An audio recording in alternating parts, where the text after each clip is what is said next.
Fatima, thank you for having us here today. We're here to celebrate the launch of Draw Her Into the Game. And I think it's quite fair to say you're one of Britain's national treasures. There won't be many people who don't know your life story. But obviously you grew up in the care system, fostered by your mum who ended up teaching you javelin, and you ended up breaking records, Olympic medals, European championships. Just kind of give an oversight to kind of young children who'll be watching this. Who is Fatima Whitbread? That's an interesting question. Now, who is Fatima Whitbread? And I guess I would say for now a survivor, because as a baby I was abandoned, and I was left in a flat, and some would say left to die. Now, the neighbour heard this baby crying, hadn't seen anybody coming or going in a couple of days, so she called the police, who then came and banged the door down, rescued the baby, which was myself, and then I spent the next 14 years in children's homes. I was made a ward of court by Hackney Borough Council, and during that period of moving into the care system, the first 5 years was spent with 25 other children in Hertfordshire and Ware. And then after that, I was moved to Essex, of which I've been ever since. Sport was my saviour, and I loved every minute of it. I mean, that's where I found the love of the Whitbreads. And it has to be said, as a youngster, I was always being told you'll end up in London, a prostitute and a junkie, because back in the 70s then, London was all about marijuana and prostitution. And I kind of thought, well, is that, surely not, that's not the case. And as an 11-year-old, I remember watching the TV and I saw the Munich Olympics and Mary Peters, who was from Belfast, competing in the pentathlon, which is known now as the heptathlon. And when I was watching Mary, she won the gold medal, I thought, here's something I might be good at. And of course, this would be my saviour in terms of being able to be self-financing and, give me a focus and do something that I love to do and become, able to support myself. Brilliant. And I imagine it would have been quite hard at times to kind of keep that faith and keep going. But obviously you've touched on Mary there. Was that kind of your shining light almost?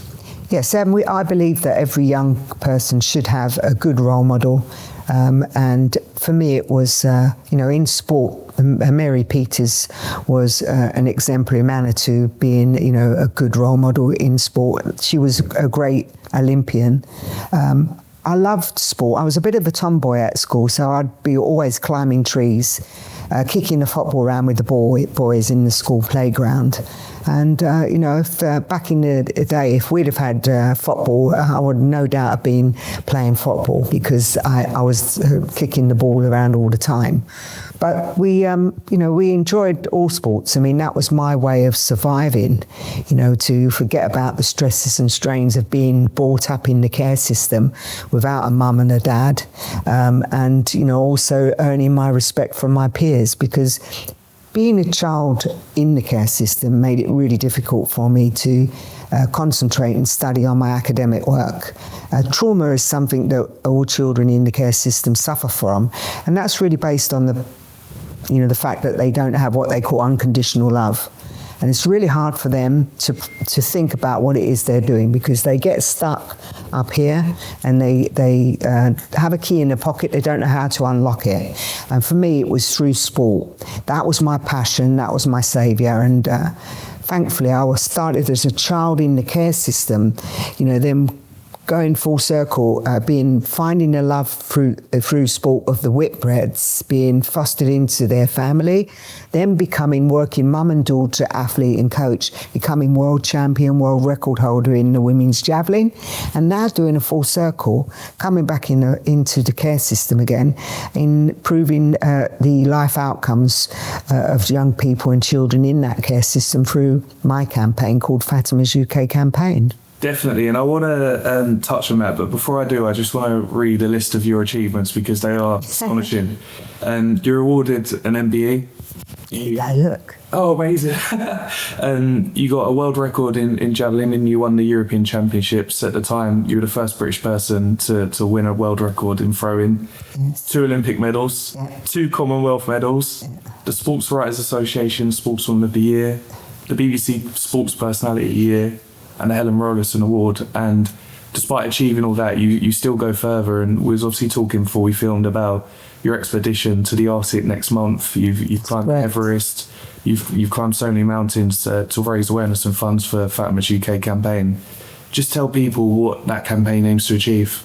So Fatima's UK campaign is all about improving the life outcomes for children and young people in care. Also neurodiversity communities and marginalised children as well. Now, the idea really is, the care system has been broken for a long time. There is a lot of tireless work that goes on out there, but they all work in silos. And in April last year, we brought together the 4 nations for the very first time, which was quite a historic moment. And in doing so, we had 110 contributors, 900 stakeholders over the 2 days, and that represented the care system from virtual heads of school, probation, county lines, homelessness, mental health, the power of arts and sports and technology programs, and it enabled us to eradicate silos, joined up thinking, bring those people together, and also to amplify children's voices where ministers were listening to what they had to say. So what was important for young people, which in our campaign, Fatima's UK campaign, they're at the heart of everything we do. So it's far too important for me to be able to share and educate people to knowing and understanding there's about 110,000 children as we speak in the care system, a shortage of 11,000 foster carers. And as we all know, there's 18, they're care leaver, that's what we call the cliff, the care cliff. At 18, they're pushed out independent living. Government, the corporate parent, gives them only 2,000, one point of contact only twice, and it's then ta-ra, have a nice life. So I've always said we've got to do more to help these young people. And so Fatima's UK campaign is all about that. And we're doing really well, and building on that foundation now of expertise and innovation. We're putting together action hubs, of which we have 24 now at various different levels, which skill up young people so they become independent living and they can, circumnavigate. And one of the areas which is really difficult for them is financial awareness. A lot of them don't really know how to budget, and they fall into crisis very easily. So that's highest priority on our list, but that's one of the hubs. Another one's mental health therapy, and then of course you've got hospitality and corporate and entertainment events that we can skill these young people up, and they can ultimately find good role models. They can also learn the life skills and hopefully move into jobs as well. So it's a complete package, because we also do local authority wraparound programs and corporate pathfinders as well. The idea really is when government moves on, and we're non-political, this can be handed on to any government, and it should be a sustainable, reputable model which we hope will roll out across the country at a given time. And it's so important what you've touched on, and giving children hope, and you used the word there, role models. Yes.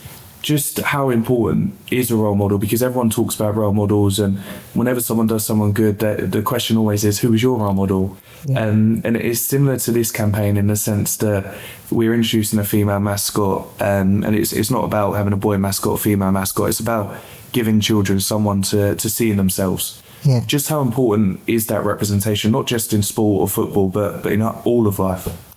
So for me, it's really important. We spoke about role models. I had a really good role model in Auntie Ray, who was a 42-hour lady in our children's home. I called her the Tickle Monster. And the reason why I called her the Tickle Monster was because Auntie Ray, when she used to come in on duty, I used to hide under the bed sheets, and she would leave me to the very last one to wake up and tickle me. And that's when I knew my day had started. What was great about Auntie Ray was that we just felt safe with her. We felt seen and our emotional needs were held. We believed, that Auntie Ray would look after us. And I've always said it only takes one person to make that difference. A good role model in a child's life is everything. It gives them hope. It makes a world of difference. They start to believe in themselves. And that's so important, because the world out there is a big place. And the expectations are great. Society has a way of putting expectation on everybody. And then family and friends, and then you have your own expectations. So really, at the end of the day, it's all about focusing in, finding what it is that you love to do. Have that dream. And then you have the passion and the drive. And then that strength of resilience will be there for you day in, day out. And it only, as I said, takes one person to ignite that in a child's life. Definitely, and it doesn't even have to be a person, does it? It can be, like, say, a mascot or something, a character from a TV show or film, just something that someone can see themselves into and aspire to be like. So role models come in all different forms. It's not just people. It's also, it can be a teddy, a mascot, like we had in the Olympics. And as you say, there's always mascots in football. You've got one yourself.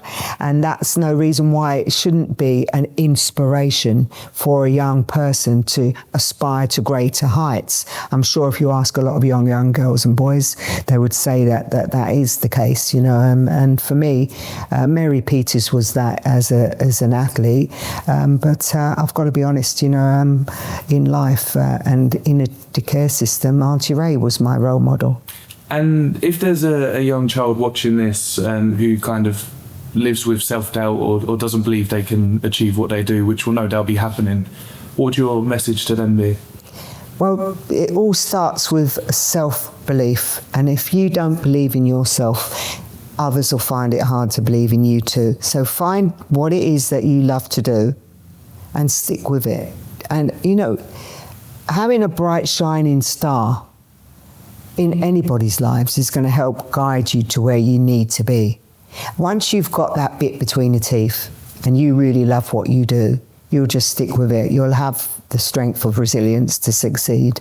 Brilliant. And just moving to sport and football specifically, obviously over the last 10, 15 years, there's been a big change, if you like, in the demographic of people who are following sports, and women and girls are going to football a lot more. Oh no, it's amazing. It is. And why do you think that is? And what is it that football clubs and supporters can do to make women and girls feel safe and like they want to go to witness live sport?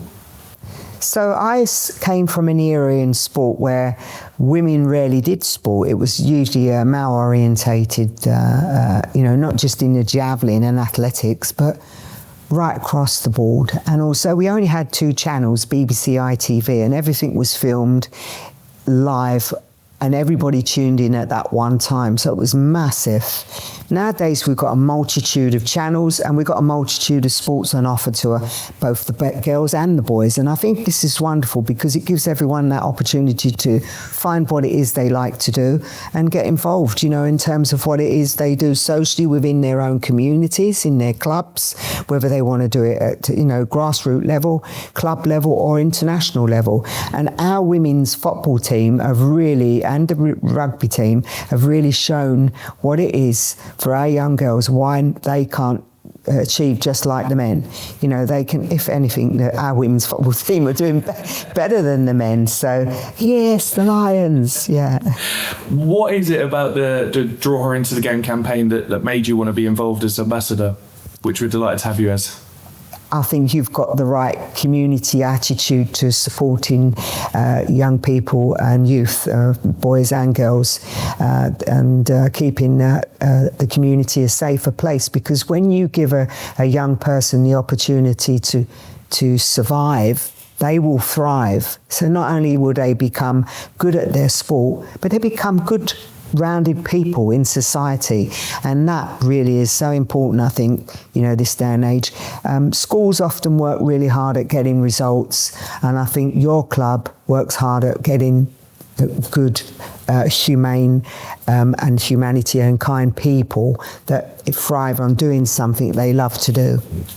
So just finally, Fatima, if there's a young child watching this who are debating entering the competition, and what would your advice be, and any tips you can give them on drawing a brilliant mascot? Well, I would tell you, all you young people, make sure you enter, because Sammy the Shrimp needs you to design a really good logo. And I think at the end of the day, why not? It's your chance to shine.